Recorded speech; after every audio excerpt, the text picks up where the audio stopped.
नमस्कार दोस्तों, स्वागत है आपका अपने YouTube channel mission master SST में। तो हम वर्ल्ड ज्योग्राफी की क्लास देख रहे थे। हमारे 2 टॉपिक पूरे होने के बाद आज तीसरा टॉपिक चालू कर रहे हैं। अक्षांश देशांतर, उसके बाद में पृथ्वी की आंतरिक संरचना और अब भूकंप। चालू करते हैं भूकंप को।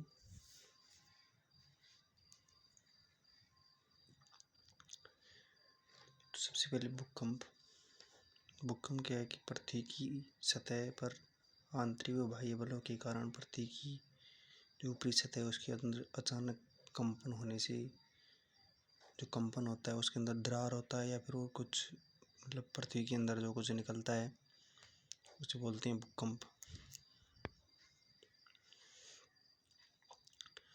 भूकंप के जो शब्द हैं, सिस्मो है, इसे बोलते हैं भूकंप। और इसमें सिस्मोलॉजी है। सिस्मोलॉजी का मतलब है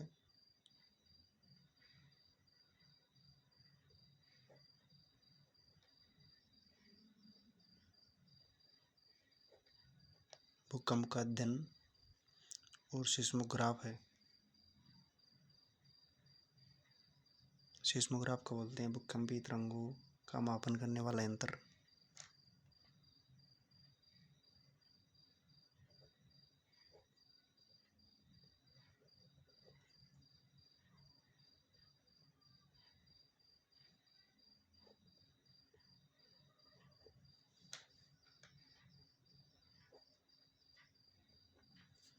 भूकंपीय तरंगों का मापन करने वाला यंत्र इसमें बोलते हैं सिस्मोग्राफ। देखते हैं भूकंप का केंद्र। पृथ्वी के अंदर वह स्थान जहाँ से भूकंपीय तरंगों की उत्पत्ति होती है वह है भूकंप केंद्र।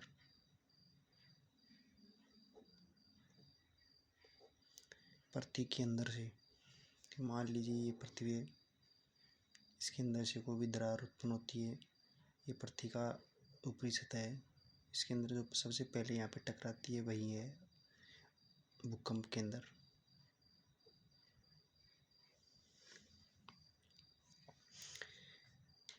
अधिकेंद्र, पृथ्वी के ऊपर वह स्थान जहाँ पर भूकंपीय तरंगें सबसे पहले पहुँचती हैं। तो ये पृथ्वी की आंतरिक संरचना है, तो यहाँ पे सबसे पहले पहुँचता है, उसे बोलते हैं अधिकेंद्र।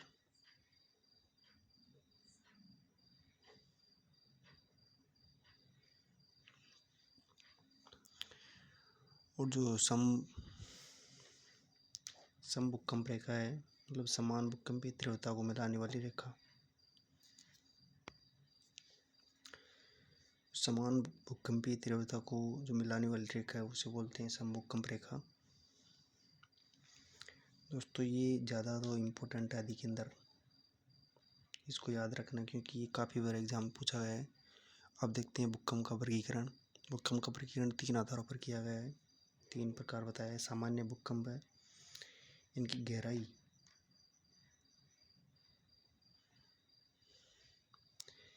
है 0 से मतलब पृथ्वी की सतह से 50 किलोमीटर अंदर गहराई तक सामान्य भूकंप होता है। और 50 किलोमीटर से 250 किलोमीटर तक जो आंतरिक पृथ्वी के अंदर से आता है उसे बोलते हैं माध्यमिक भूकंप। और तीसरे नंबर पर है गहरा भूकंप, जो 250 से 720 किलोमीटर की गहराई पर आता है, उसे बोलते हैं गहरा भूकंप। चलते हैं अगली स्लाइड पर। अब हम देखते हैं भूकंप की तीव्रता को मापने वाले स्केल। सबसे पहले है मर्केली स्केल। ये गुणात्मक परीक्षण करता है, विनाश के आधार पर इसके प्रभाव को देखा जाता है। दूसरे नंबर पे मर्केली स्केल, ये ज़्यादा इम्पोर्टेंट है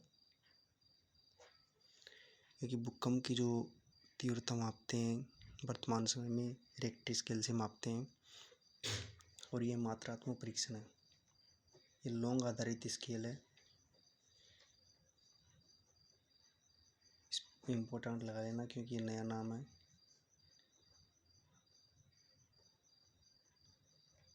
पहले भी पूछा जा चुका है सेकंड ग्रेड जैसी एग्जामों में।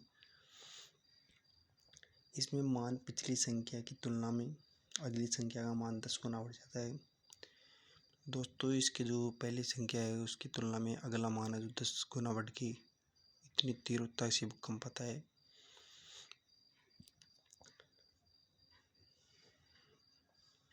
बीच में एक नोट है, जब भूकंप समुद्र में आता है तो इसे बोलते हैं सुनामी। इसको भी याद रखना आप। अब देखते हैं भूकंप के कारण। सबसे पहला कारण है ज्वालामुखी क्रिया। ज्वालामुखी क्रिया मतलब यही है कि जब ज्वालामुखी पृथ्वी के अंदर से आता है तो ये सबसे पहले भूकंप की जो कारण है, भूकंप आने का मेन कारण भूकंप ज्वालामुखी क्रियाएं हैं। जैसे आप देख सकते हो क्राकाताऊ जो जापान में इंडोनेशिया में है।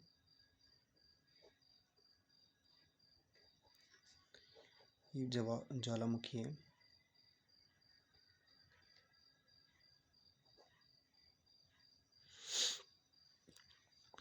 दूसरे नंबर पे है भूसंतुलन। देखिए दोस्तों, जैसे भी जिस तरह से पृथ्वी के अंदर जो भी हलचल होती है तो पृथ्वी अपना संतुलन बनाने के लिए, मान लीजिए कि ये पृथ्वी है तो पृथ्वी में आप यहाँ से कुछ चीज़ हटाते हैं या फिर खड्डा करते हैं तो इसको अपना संतुलन बनाने के लिए फिर से यहाँ पर या फिर इस जगह से या फिर इस जगह से अपना संतुलन बनाने के लिए धंसना और या फिर भूसंतुलन बोलते हैं उसको ज्योग्राफी की भाषा में। संतुलन बनाने के लिए जो क्रिया की जाती है वह भूकंप का कारण है।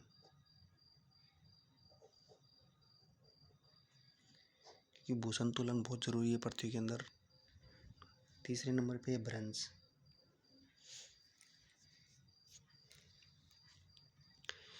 भ्रंश है जो भूकंपी तरंगों के आधार पर होता है।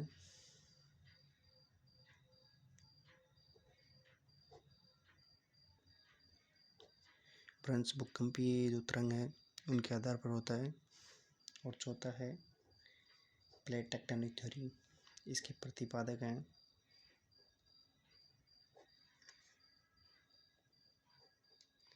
हैरी हेस महोदय।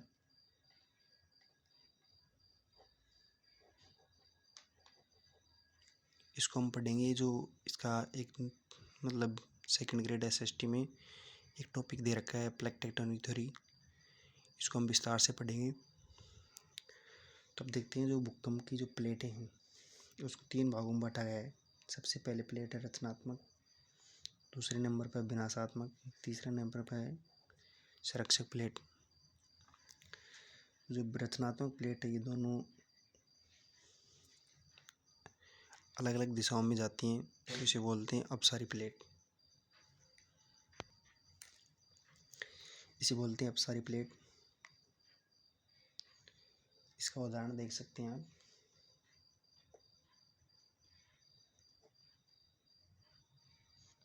मध्य अटलांटिक जो प्लेट है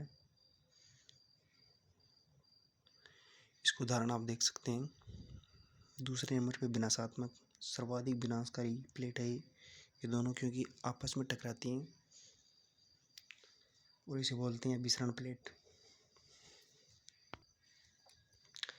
तीसरे नंबर पे संरक्षक प्लेट, मतलब इस सारे से आस पास से गुजरती हैं अपनी,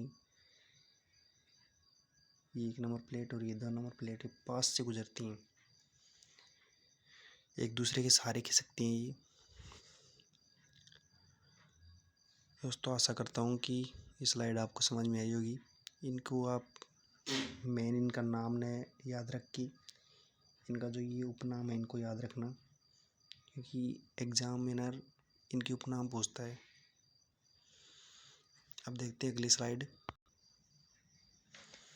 अब देखते हैं भूकंपी जो पेटियाँ हैं उनको देखते हैं। सबसे पहली है परिप्रशांत मेखला, जिसे बोलते हैं रिंग ऑफ फायर। आप इसे इम्पोर्टेंट से ज़्यादा लगा लेना क्योंकि ये हर एग्जाम में पूछी जाती है। आरपीएससी सेकेंड ग्रेड के जितने भी एग्ज़ाम हुए हैं ना, उसके अंदर अब जो पेटियाँ हैं और उसमें मैंने प्रशांत मेघला, इसको एग्जामिनर का फेवरेट क्वेश्चन है ये। तो ये प्रशांत महासागर के चारों ओर फैली हुई है। जो विश्व के 2/3 मतलब कि 2/3 जो भूकंप है तो इसी पेटी में आते हैं। हमारी दूसरी पेटी है मध्य महाद्वीपीय पेटी, क्योंकि भूमध्य सागर से इंडोनेशिया के मध्य फैली हुई है। और सबसे ज़्यादा इम्पोर्टेंट क्यों है, क्योंकि भारत का भूकंप जोन इसी पेटी के अंदर आता है।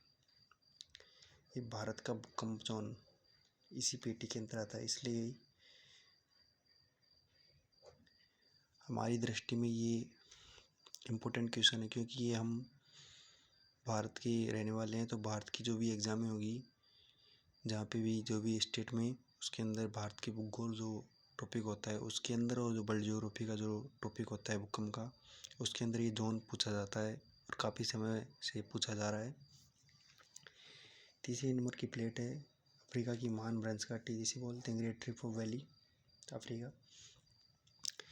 इससे भी क्वेश्चन पूछे जाते हैं। तो दोस्तों, आशा करता हूँ कि आपको ये वीडियो समझ में आया होगा। और ये छोटे छोटे जो वीडियो हैं इनको ज़्यादा से ज़्यादा शेयर कीजिए, क्योंकि आपका छोटा सा एक शेयर का जो काम है वो न जाने किस स्टूडेंट को फ़ायदा मिल जाए। क्योंकि कुछ स्टूडेंट होते हैं जो आर्थिक स्थिति के कारण नहीं पढ़ पाते हैं, उनको संसाधन नहीं मिलता है। और ये तो मेरी तो एक तो मतलब यूट्यूब के अंदर ये क्रांति है कि एसएसटी जो सब्जेक्ट है,